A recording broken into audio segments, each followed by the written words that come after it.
estudiantes. Hola, buenas noches. El propósito de esta cápsula es para explicar un poco el concepto de reactancia e impedancia, de forma de poder hacer los cálculos correctos de nuestras impedancias y reactancias. Pero primero, como es más fácil entender con un ejemplo, por lo tanto, vamos a hacer aquí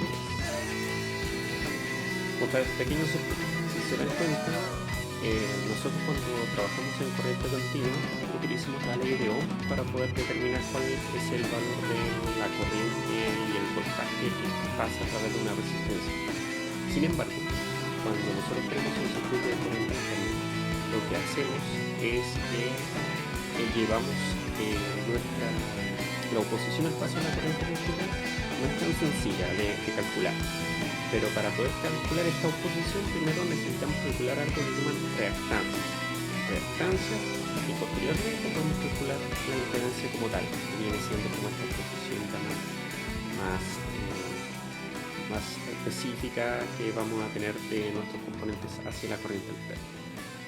Pero para poder calcular la reactancia y después la impedancia, necesitamos previamente conocer los valores que son de la resistencia. Voy a hacer aquí, voy a mostrar aquí con el puntero láser.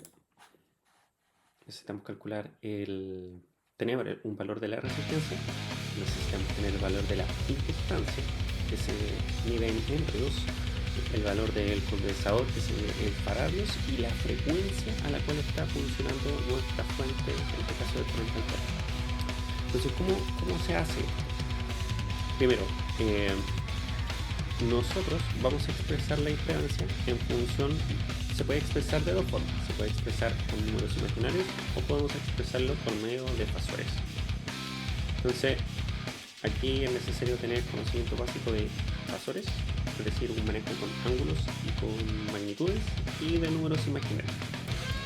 Ahora, ¿cómo se realiza esto?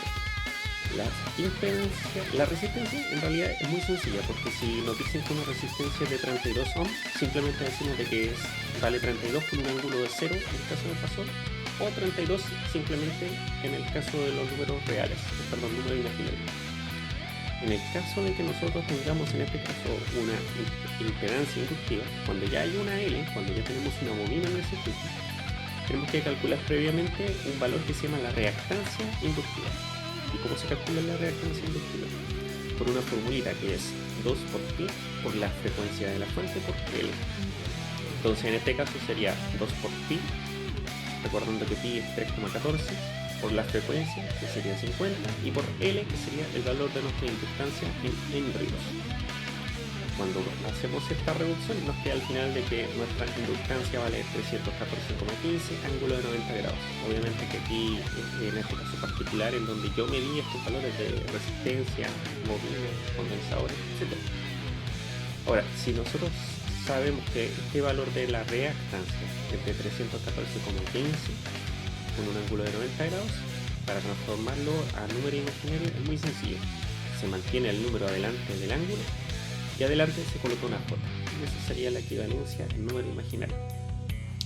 En el caso del condensador, en vez de ser 2 por pi por F por L, sería 2 por pi por F por C, pero ese número va a estar 1 dividido en ese número, con un ángulo de menos 90 grados, lo que en este caso particular nos da 31,83 ángulo de 90 grados, y la equivalencia en números imaginarios. Ahora, ¿qué sucede? ¿Por qué se hace esta equivalencia de número imaginario y de fasor?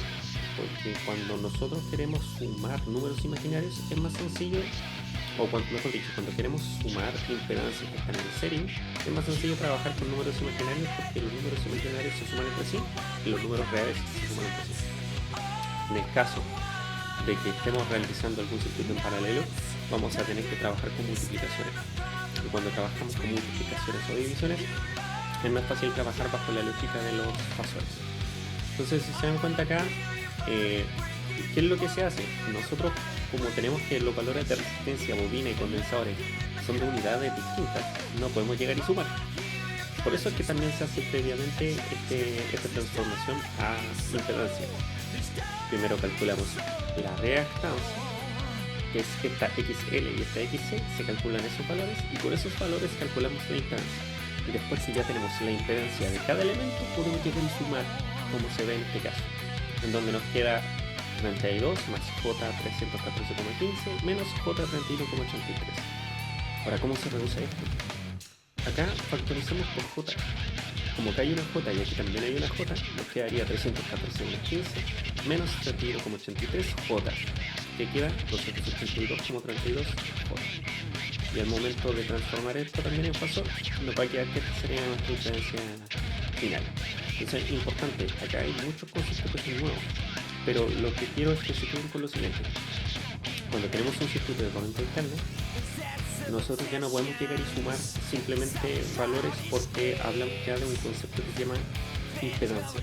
La impedancia sería nuestro equivalente a nuestra oposición al paso de la corriente alterna.